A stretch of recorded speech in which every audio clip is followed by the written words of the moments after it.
АКШда трак айдоочу бийлик имаратына чабуул койду. Иран деңиз жолдорун жабууну ойлонуп жатат.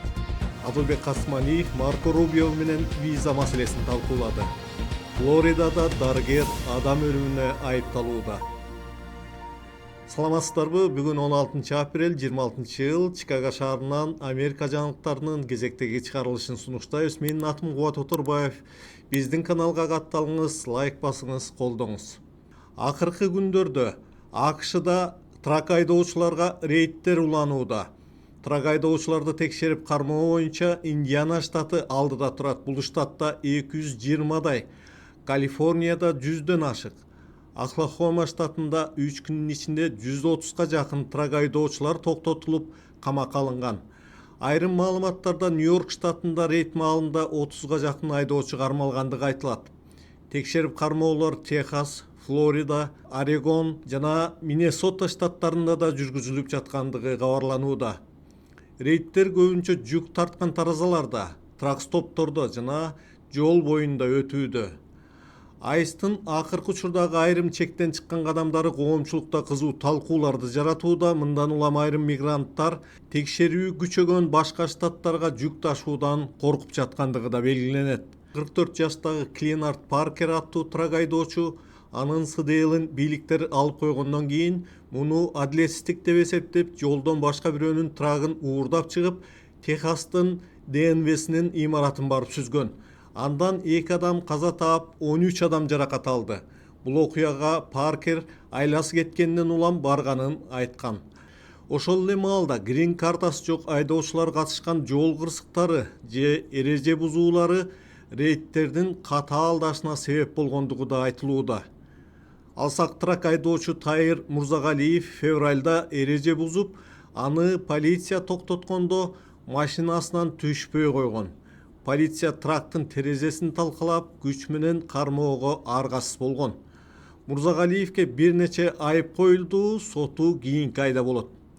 Адистердин бабында айстын текшерүүлөрү айдоочулардын жетишсиздигине жана жүк ташуу чыгымдарынын кымбатташына алып келүүдө. Ошол эле маалда Түндүк Дакота, Түштүк Дакота, Айова, Техас, Деливер, Юта, Миннесота, Нью-Джерси штаттарында СДЛ берүүнү жана узартууну калыбына келтирет деген маалыматтар тароодо. АКШ боюнча канча тракист кармалып, камакка алынганы, канчасы депортацияланып, канчасы абактарда жатканы тууралуу расмий жалпыланган бир так сан жок. Иран эгер анын деңиз портторун АКШ камоолго алуусун жакын арада токтотпосо, Кызыл деңизди, Перс жана Оман булуңдарын жаба тургандыгын билдирди. Ошол эле учурда Иран менен АКШ өкүлдөрүнүн сүйлөшүүсү улангандыгы кабарланат. Ал тапта президент Трамп Кытай Тегеранга курал жеткирбөөгө макул болгондугун айтты. Ирандын борбордук штабынын башчысы генерал Али Абдуллахи эгер АКШ камоолду улантып, соода кемелерине жана мунай ташыган танкерлерге коркунуч жарата берсе, бул ок атууну токтотуу режиминин бузулушуна алып келерин эскертти. Анын айтымында мындай учурда Иран Кызыл деңизди, Перс жана Оман булуңдарын буумакчы. Абдуллахи белгилеген аймактар аймактагы маанилүү деңиз жолдоруна кирет. Пакистанда өткөн сүйлөшүүлөр жыйынтыгысыз аяктагандан кийин Кошмо Штаттары дүйшөмбүдөн тартып, Ормуз кысыңынан өтө турган кемелерди чектей баштаган. АКШ куралдуу күчтөрү шаршембиде блокаданын алгачкы 36 саатында бир да кеме тосмону бузуп өтө алган жок деп айтканы менен, башка маалыматтарда камоол башталгандан бери Ормуз аркылуу 15 кеме өткөнү билинди. Алардын 9-у Иран менен байланышкан кемелер. Ал арада Трамп Израиль менен Ливан элдешкенин жарыялады. Эгер бул кадам андан ары ишке ашса, жакынкы чыгыштагы курчуп бараткан абал тынчый баштамакчы.